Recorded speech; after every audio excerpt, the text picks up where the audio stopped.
There were many causes of the turmoil that ripped through our economy over the past 2 years.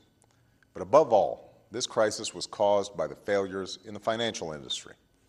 What's clear is that this crisis could have been avoided if Wall Street firms were more accountable, if financial dealings were more transparent, and if consumers and shareholders were given more information and authority to make decisions. But that didn't happen.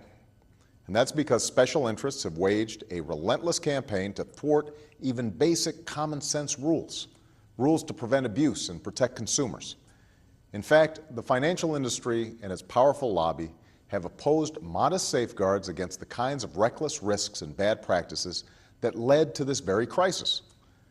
The consequences of this failure of responsibility from Wall Street to Washington are all around us. 8 million jobs lost, trillions in savings erased, countless dreams diminished or denied. I believe we have to do everything we can to ensure that no crisis like this ever happens again. And that's why I'm fighting so hard to pass a set of Wall Street reforms and consumer protections. A plan for reform is currently moving through Congress. Here's what this plan would do. First, it would enact the strongest consumer financial protections ever.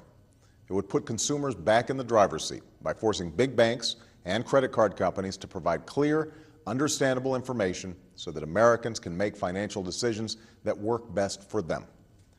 Next, these reforms would bring new transparency to financial dealings. Part of what led to this crisis was firms like AIG and others making huge and risky bets using things like derivatives without accountability. Warren Buffett himself once described derivatives bought and sold with little oversight as financial weapons of mass destruction. That's why, through reform, we'd help ensure that these kind of complicated financial transactions take place on an open market, because ultimately it is a marketplace that is open, free, and fair that will allow our economy to flourish. We'd also close loopholes to stop the kind of recklessness and irresponsibility that we've seen. It's these loopholes that allowed executives to take risks that not only endangered their companies, but also our entire economy.